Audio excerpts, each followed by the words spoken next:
그리고 1.1형 같은 경우는 조금 흔하니까 괜찮은데, 아까 말씀드린 원 네거티브 같은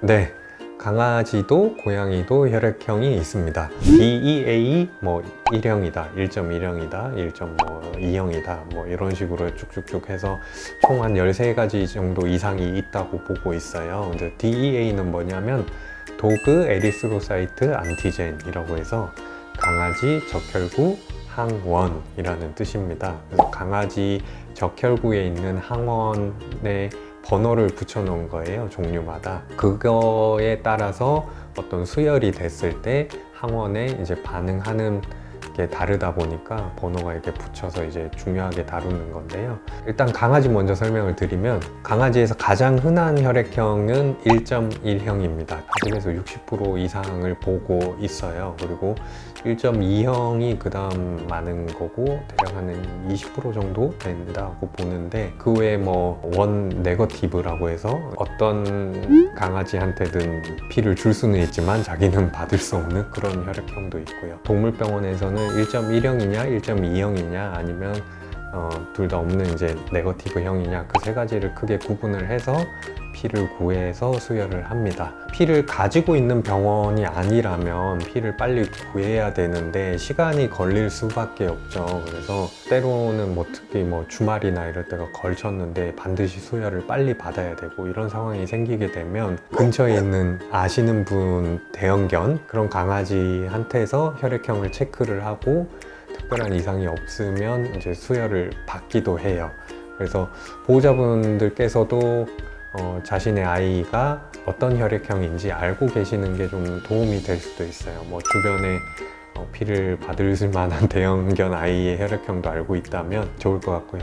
그리고 1.1형 같은 경우는 조금 흔하니까 괜찮은데, 아까 말씀드린 원 네거티브 같은 그런 아이들은 아무나한테서 수혈을 받기 어려우니까 정말로 꼭 알고 계시는 게 중요할 것 같고, 강아지들 수혈 같은 경우에는 대체로 첫 수혈 같은 경우는 혈액형이 다르더라도 수혈을 받을 수 있기는 해요. 다른 강아지의 혈액이 들어왔을 때 이 항원에 대한 항체가 생기게 되는데, 그 항체가 생기기 전이기 때문에 첫 수혈은 괜찮은데 두 번째 수혈부터는 반드시 혈액형을 좀 따져서 수혈을 해야 부작용이 안 생깁니다.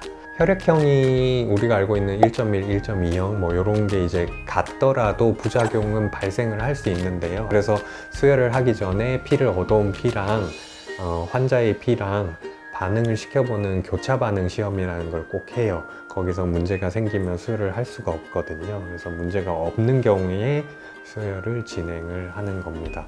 고양이들 같은 경우는 A형, B형, AB형 이렇게 있습니다. 우리가 알고 계시는 고양이들의 대부분은 A형이라고 보시면 되고요. 90% 이상이 해당된다고 보시면 되고, B형이 약 10% 미만에 해당한다고 볼 수 있고, AB형은 엄청 드뭅니다. 1%도 안 되는 정도의 희귀한 혈액형이고, 이거는 사실 고양이도 여러 가지 품종이 있잖아요. 품종에 따라서 이 빈도가 좀 다르기는 해요. B형 같은 경우는 뭐 특정 품종, 뭐 브리티시 숏헤어나 뭐 데본렉스 뭐 이런 종들 같은 경우에는 B형이 한 40~50% 정도까지 또 있기도 해요. 한국에서는 거의 뭐 A형이라고 보시면 되고, 수혈을 이제 고양이들 같은 경우는 혈액형을 따지는 게 강아지들보다는 좀 더 중요한 게 수혈 부작용이 굉장히 좀 세게 나타납니다. 그래서 반드시 좀 혈액형이 맞는 아이를 하는 게 중요하고, A형 같은 경우는 A형한테 수혈을 할 수 있고 AB형한테도 할 수는 있어요. 근데 B형은 AB형이나 뭐 A형한테는 안 되고, B형은 B형만, AB형도 AB형만 이렇게 수혈을 할 수가 있어요.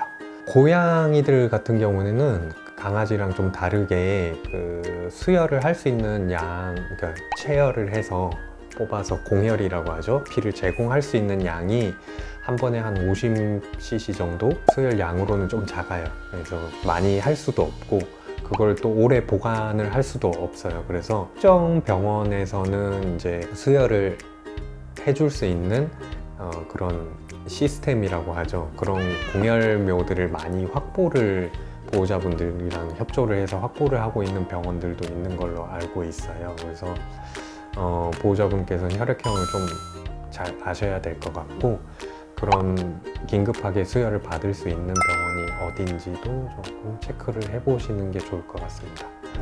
네, 지금까지 강아지랑 고양이 혈액형 알아봤는데요. 오늘 알려드린 정보가 유용했다면 구독, 좋아요 부탁드려요.